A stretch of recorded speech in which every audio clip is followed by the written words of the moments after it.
Hello everyone, welcome back to my channel. ഇന്ന് ഞങ്ങൾ പോകുന്നത് തിരുവനന്തപുരം ജില്ലയിലെ വിതുരയ്ക്ക് സമീപം ആര്യനാട് ഗ്രാമപഞ്ചായത്തിലെ ആദിവാസി മലയോര മേഖലയായ മീനാങ്കലിൽ കരമനയാറിന് കുറുകെ നിർമ്മിച്ച അണക്കെട്ടായ പേപ്പാറ ഡാം കാണാനാണ്. 1983 ഈ ഡാം നിലവിൽ വരുന്നത്. ഇവിടെ എൻട്രി ഫീ ഇല്ല. മോർണിംഗ് 8 to 5:30 വരെയാണ് വിസിറ്റിംഗ് ടൈം. ഡാമിന്റെ അപ്പുറവും ഇപ്പുറവും ഒക്കെ വനമാണ്. അതുപോലെ അരുവിക്കര ഡാമിലേക്ക് വെള്ളം എത്തുന്നതും ഇവിടെ നിന്നാണ്. കുറേ നടക്കാനുണ്ട്. നമുക്ക് എന്തായാലും ഡാമിന്റെ കൂടുതൽ കാഴ്ചകളൊന്ന് കാണാം. ഈ കാണുന്ന സ്റ്റെപ്പുകൾ ഇറങ്ങി താഴേക്ക് വന്നിട്ട് ഗേറ്റ് വഴി നമുക്ക് ഡാമിന്റെ മുകൾ ഭാഗത്തേക്ക് കയറാം. തിരുവനന്തപുരത്ത് നിന്ന് ഇവിടെ വരെ എത്താൻ 44 കിലോമീറ്ററോളം ദൂരമുണ്ട്. ഇവിടെ വരാൻ പറ്റിയ സമയം എന്ന് പറയുന്നത് ജനുവരി, ഫെബ്രുവരി, മാർച്ച് ഈ മാസങ്ങളിലൊക്കെയാണ്. ഇത് തിരുവനന്തപുരം പൊന്മുടി റൂട്ടിലുമാണ്.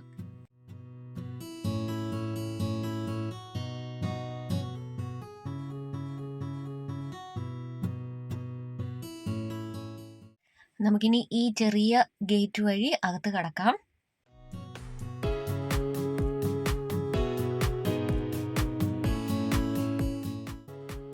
ചെറുതും വലുതുമായ ഒരുപാട് റിവേഴ്സ് ഈ ഡാമിൽ വന്ന് ചേരുന്നുണ്ട്. ഇതാ കണ്ടില്ലേ, നല്ല രസമാണ് ഇവിടെ നിന്ന് കാണാനായിട്ട്.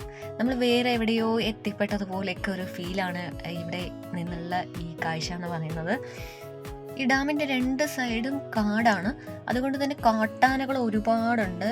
അതേപോലെ നീർക്കാക്ക, പല തരത്തിലുള്ള കൊക്കുകൾ, പൊന്മാൻ, പിന്നെ ബട്ടർഫ്ലൈസ്, ഇതൊക്കെ ഒത്തിരി നമുക്കിവിടെ കാണാൻ പറ്റും.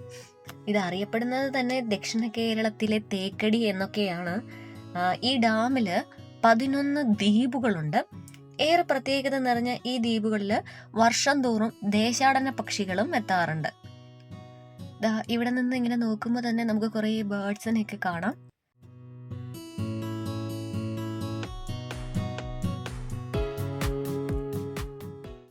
കണ്ടോ, ദ്വീപ് കണ്ടോ? ഇതിൽ ശ്രദ്ധിച്ച് നോക്കിയാൽ നമുക്ക് കാണാം, ആ മരത്തിന്റെ ജില്ലയിലൊക്കെ ബേർഡ്സ് ഇരിക്കുന്നുണ്ട്. ഞാൻ നിങ്ങൾക്കത് സൂം ചെയ്ത് കാണിക്കാൻ പറ്റുമെന്ന് നോക്കാം. കണ്ടോ, ദേശാടന പക്ഷിയാണോ ഏതാണെന്നറിയില്ല, പക്ഷെ ഇതുപോലെ ഒരുപാട് ബേർഡ്സിനെ നമുക്ക് ഇവിടെ കാണാം.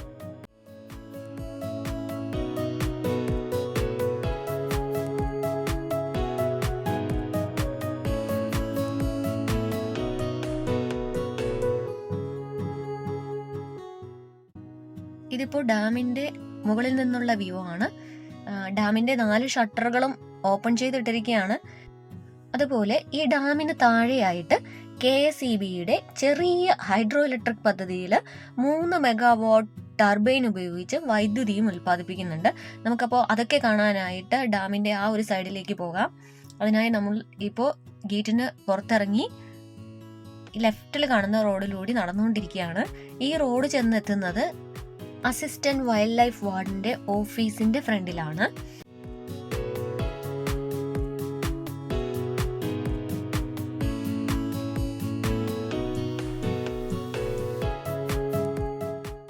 ഇവിടുന്ന് ഇനി ലെഫ്റ്റിലേക്ക് KSEBയുടെ തന്നെ ഒരു സ്മോൾ ഇലക്ട്രിക് പ്രോജക്റ്റിന്റെ വഴി നമുക്ക് കാണാൻ പറ്റും. അതിൻ്റെ ഒരു ബോർഡും ഒക്കെ ഇവിടെ വച്ചിട്ടുണ്ട്. അപ്പോൾ ഇതുവഴിക്ക് നമുക്ക് മുന്നോട്ട് പോകാം. ഇനി ഇതും കാടിനുള്ളിലൂടെയാണ് നടക്കുന്നത്.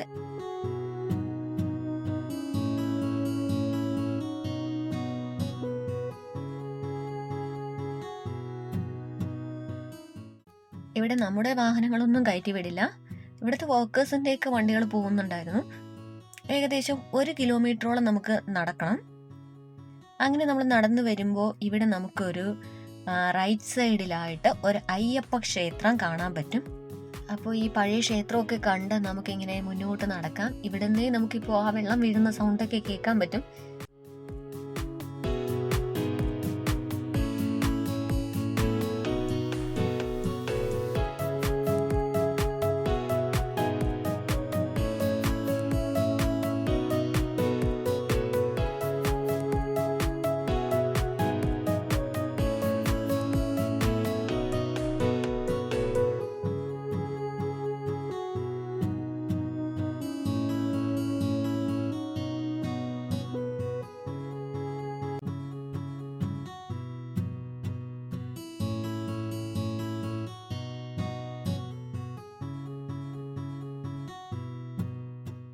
ദേ കണ്ടോ ഡാം, 4 ഷട്ടറുകളും തുറന്നിട്ടിരിക്കുകയാണ്.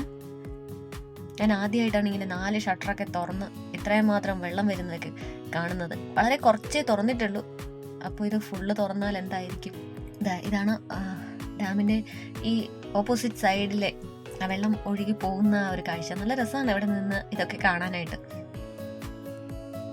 പക്ഷെ ഇവിടെ വരുമ്പോൾ നിങ്ങൾ വരുവാണെങ്കിൽ വെള്ളവും സ്നാക്സ് ഒക്കെ കരുതണം. ഇവിടെ അടുത്തൊന്നും ഒരു ഷോപ്പോ ഒന്നുമില്ല.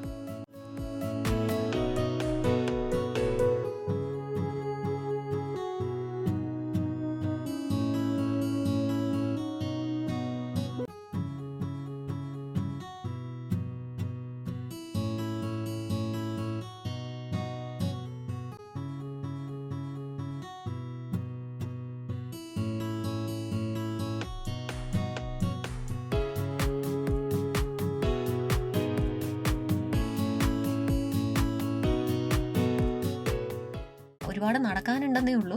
പക്ഷെ ഇവിടെ വന്നു കഴിഞ്ഞാൽ രസമാണ്. ഫ്രണ്ട്സിനോടൊപ്പം ഒക്കെ വരുമ്പോൾ നമ്മൾ ആ നടക്കുന്നതിൻ്റെ ദൂരം അറിയില്ല. അങ്ങനെ ഞങ്ങൾ പേപ്പാറ ഡാമൊക്കെ കണ്ട് ഇപ്പോൾ സമയം ഏകദേശം ഒരു 5:30 കഴിഞ്ഞു. 5:30 ഞങ്ങളോട് സെക്യൂരിറ്റി അങ്കിൾ പറഞ്ഞ സമയം. പക്ഷേ ഇവിടെ നിന്ന് ഇത്രയും ദൂരം നടന്നെത്തണ്ടേ?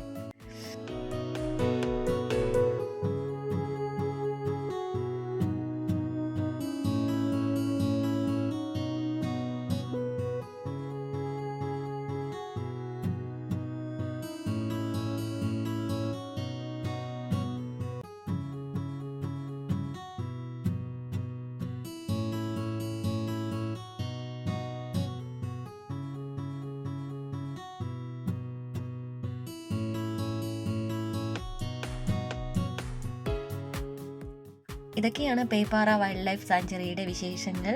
അപ്പോൾ അടുത്ത ഒരു വീഡിയോയിൽ കാണുന്നത് വരേക്കും എല്ലാവർക്കും ബൈ.